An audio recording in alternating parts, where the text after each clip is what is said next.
आज के आमी आपनादेर साथे शेयर करब एकटी पकोड़ार रेसिपि। नमस्कार बंधुरा, स्वप्नार किचेने आपनादेर सबाइके स्वागत जानाई। आमार आजकेर रेसिपि मुचमुचे सयाबिनेर पकोड़ा। सन्ध्येबेला चा बा कफिर साथे এই সয়াবিনের পকোড়াটা খেতে কিন্তু অসাধারণ লাগে। আশা করি আজকের এই রেসিপিটা আপনাদের ভালো লাগবে। যদি রেসিপিটা ভালো লেগে থাকে অবশ্যই ভিডিওটাকে একটা লাইক ও শেয়ার করে দেবেন। তাহলে দেখে নেওয়া যাক আমার আজকের রেসিপিটা। সয়াবিনের পকোড়া বানানোর জন্য একটা বাটিতে বেশ কিছুটা পরিমাণে জল গরম করতে দিয়েছি। জলটা যখন উষ্ণ গরম হয়ে আসবে জলের মধ্যে দিয়ে দিলাম ছোট এক বাটি সয়াবিন। এবারে গ্যাসের ফ্লেমটাকে মিডিয়ামে রেখে মিনিট ৩-৪ সময় ধরে সয়াবিনটাকে সেদ্ধ করে নেব। সয়াবিনটা যখন সেদ্ধ হয়ে যাবে আর সয়াবিনটা ফুলে উঠবে তখন গ্যাসের ফ্লেমটাকে বন্ধ করে সয়াবিনের জলটাকে ঝরিয়ে নেব। সয়াবিনের জলটাকে ঝরিয়ে নেওয়া হয়ে গেছে। এবারে সয়াবিনটাকে ঠান্ডা করে নেব। সয়াবিনটা ঠান্ডা হয়ে যাবার পর এবার সয়াবিনের মধ্যে যে জলটা আছে সেই জলটাকে কিন্তু চিপে মিক্সিং জারে দিয়ে মিহি করে বেটে নেব।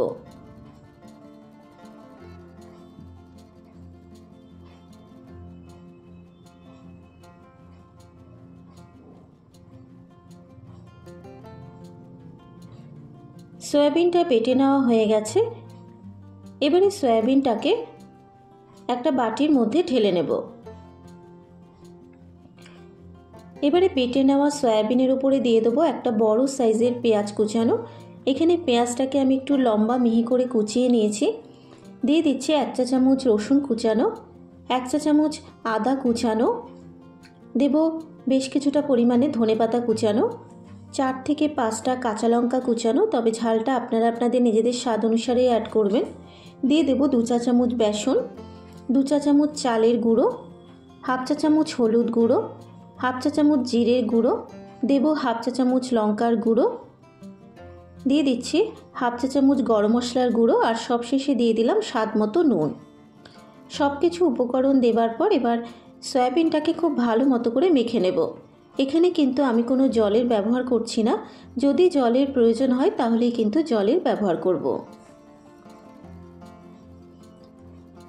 সয়াবিনটা কিন্তু খুব ভালো মতো মেখে নেওয়া হয়ে গেছে। এবারে সয়াবিনের পকোড়াগুলোকে ভেজে নেব। এবারে পকোড়া ভাজার জন্য কড়াইতে দিয়ে দিয়েছি বেশ কিছুটা পরিমাণে রিফাইন্ড অয়েল। তেলটা যখন গরম হয়ে যাবে তেলের মধ্যে এক এক করে পকোড়াগুলোকে ছেড়ে দেব। আর পকোড়াগুলো তেলে ছাড়ার সময় একটু চ্যাপটা করে দেব, এতে করে কিন্তু পকোড়াগুলো খেতে খুবই মচমচে হবে।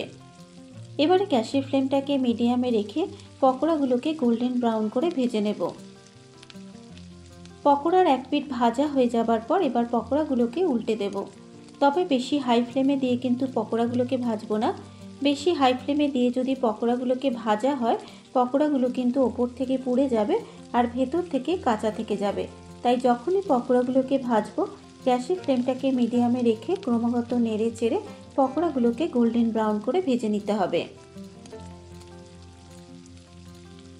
মিনিট 5 নাড়াচাড়া করে নেবার পর দেখুন পকোড়াগুলোর মধ্যে খুব সুন্দর একটা কালার চলে এসছে। এবারে পকোড়াগুলোকে একটা পাত্রের মধ্যে তুলে রেখে দেব।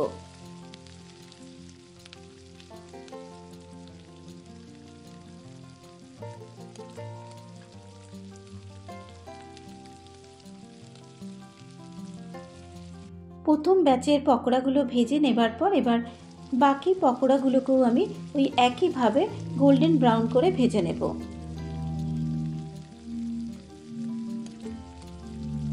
সেকেন্ড ব্যাচের পকোড়াগুলোও কিন্তু গোল্ডেন ব্রাউন করে ভেজে নেওয়া হয়ে গেছে। এবার এই পকোড়াগুলোকেও একটা পাত্রের মধ্যে তুলে রেখে দেব। তৈরি হয়ে গেছে আমার আজকের রেসিপি সয়াবিনের পকোড়া। এবার একটা পকোড়া ভেঙে দেখিয়ে দিচ্ছি পকোড়াটা কত মচমচে তৈরি হয়েছে। আশা করি আজকের এই রেসিপিটা আপনাদের ভালো লেগেছে। যদি রেসিপিটা আপনাদের ভালো লেগে থাকে অবশ্যই আমার চ্যানেলটাকে সাবস্ক্রাইব করে পাশে থাকা বেল আইকনটি প্রেস করে দেবেন, কারণ আমি যখনই আমার চ্যানেলে নিত্য নতুন রেসিপি শেয়ার করব নোটিফিকেশানটা আপনাদের কাছে পৌঁছে যাবে। আজকের মতো এই পর্যন্ত, আবারও হাজির হয়ে যাব অন্য কোনো নতুন রেসিপি নিয়ে। সুস্থ থাকবেন, ভালো থাকবেন, ধন্যবাদ।